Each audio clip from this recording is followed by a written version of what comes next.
जय गुरु जी, नमस्ते गुरु जी। जय गुरु जी संगत जी।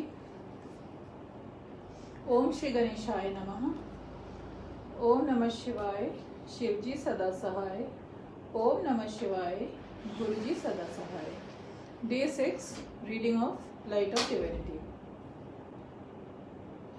Guruji saves my marriage. I can never thank Guruji enough. We came to him laden with a business problem, and Guruji immediately gave us his sharan.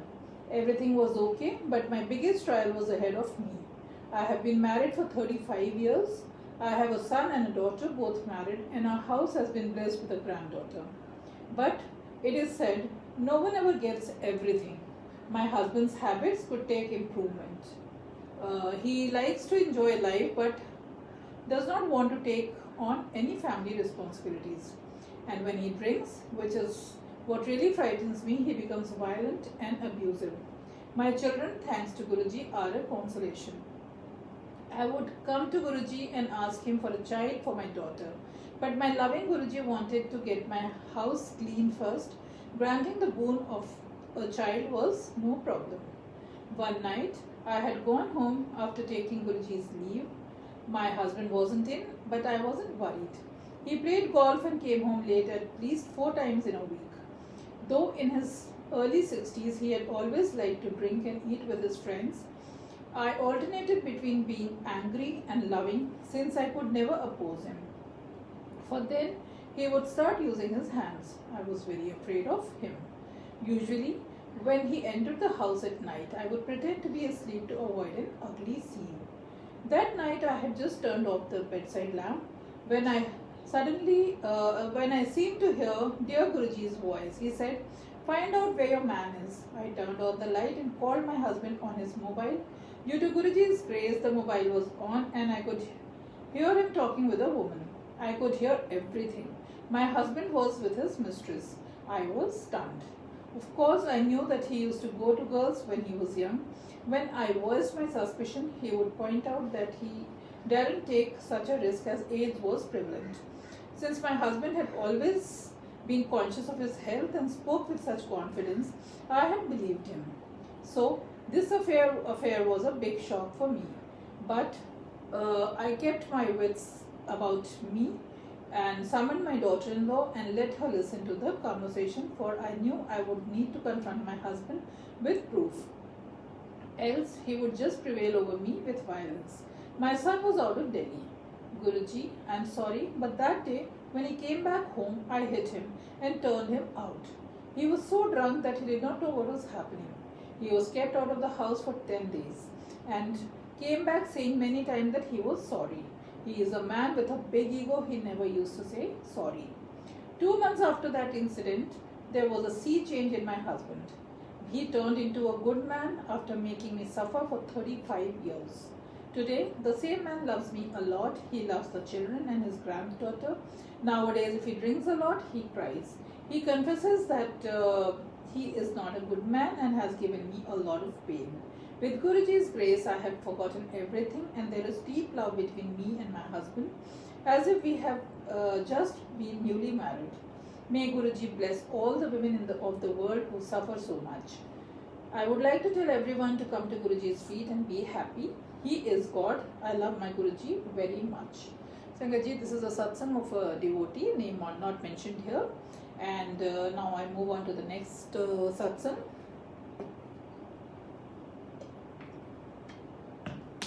He lit a candle in the darkness of my night.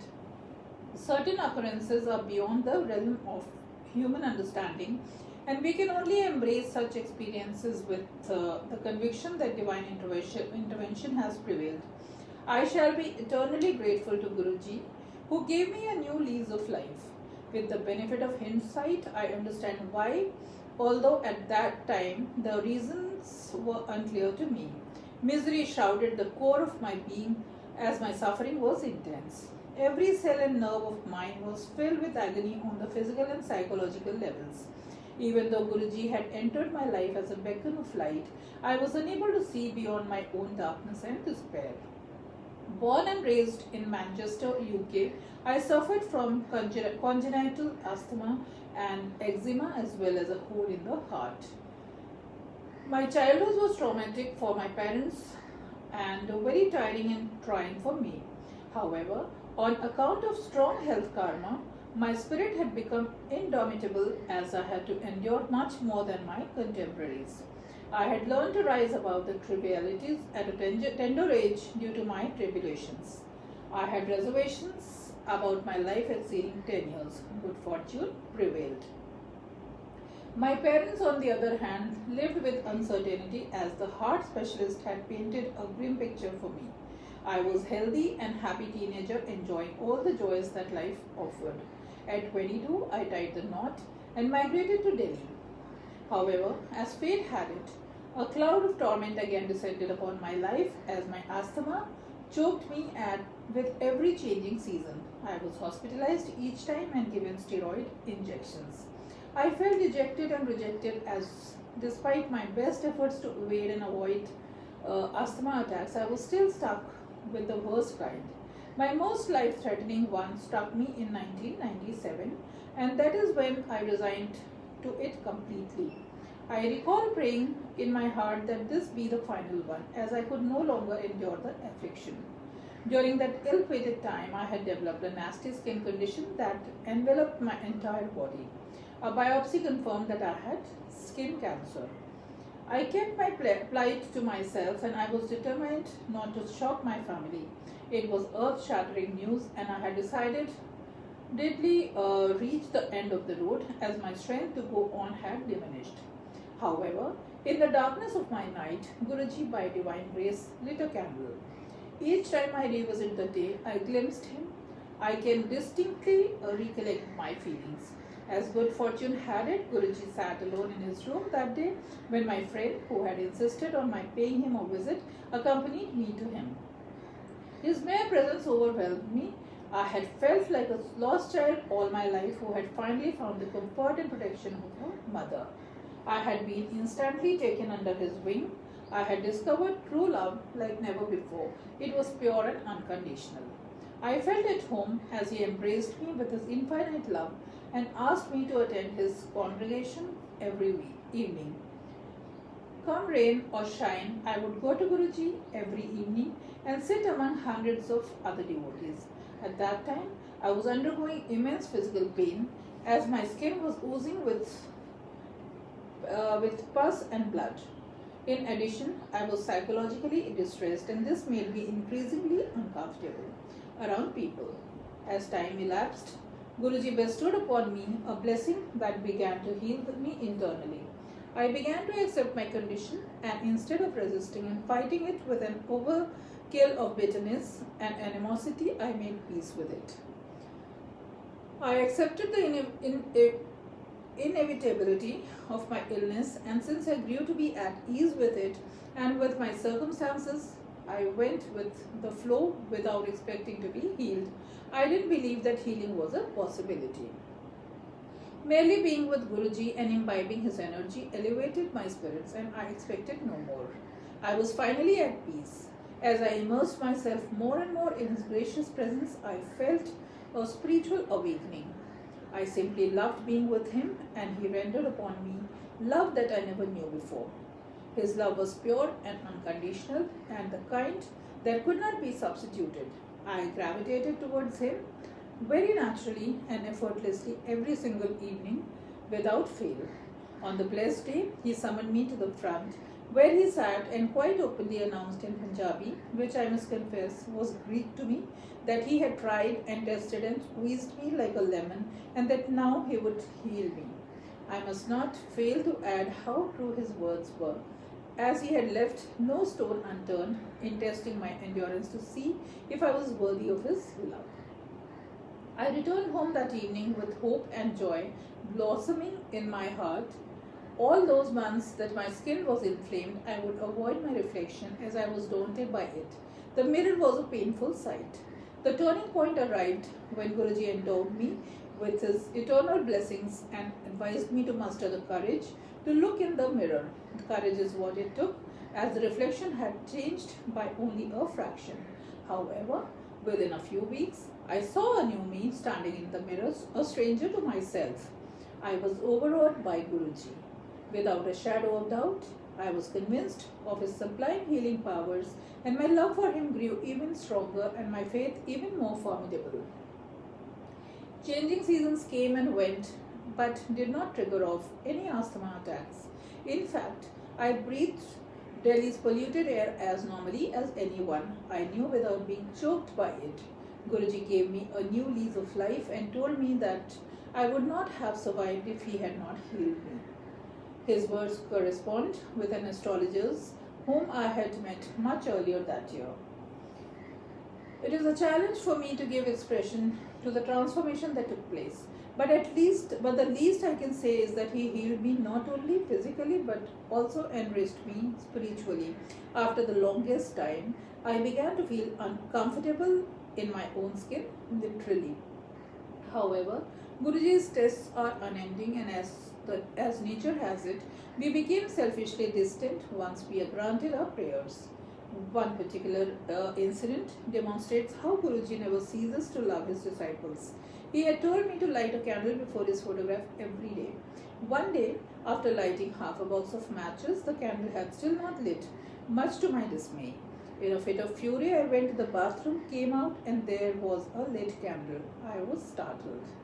That very evening, as a mark of respect, I especially visited Guruji, even though it was not my visiting day. As I bowed to touch his feet, he whispered softly in his usual gracious voice, "So the candle lit, did it not?"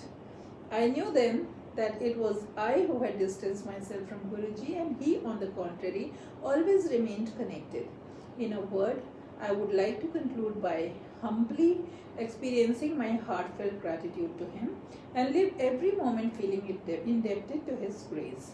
Satsang of a devotee, name not mentioned. A messenger of God.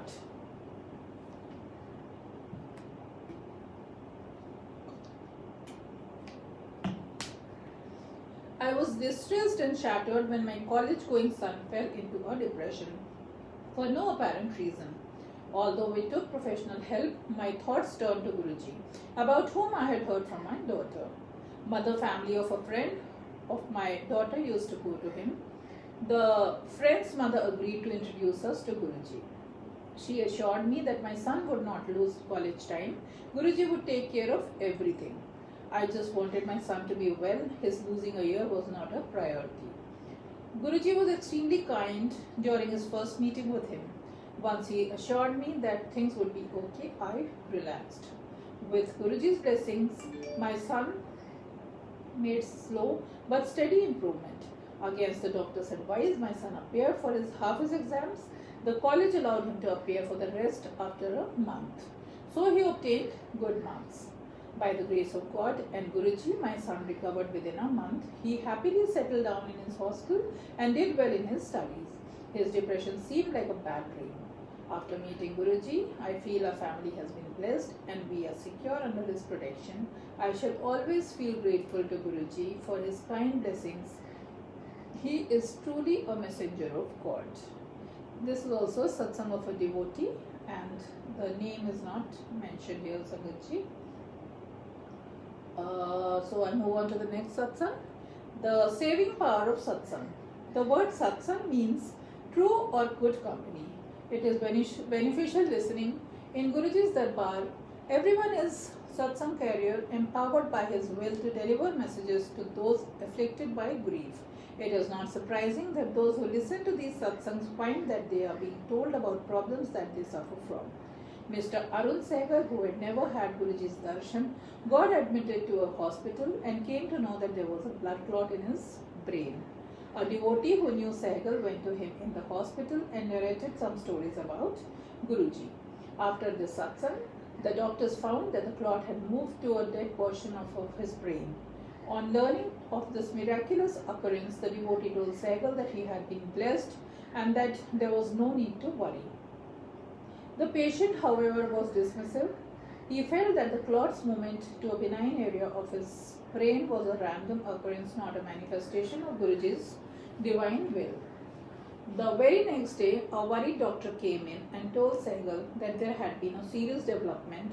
The whole vein had led to the brain was potholed with clots and an angiography was needed. The procedure, the doctor explained, was critical and further treatment could be even more so. The patient and his attendant family became frantic and at this critical hour remembered Guruji and prayed for his grace. After Sehgal's discharge, the family took to coming to Guruji. Finally, after 3-4 visits, Guruji called Sehgal and asked him to have langar. Guruji then pronounced him okay. And Guruji's words were proven true when Sehgal went back to the hospital and tests showed that he really had been cured. So this satsang was by Arun Sehgal uncle.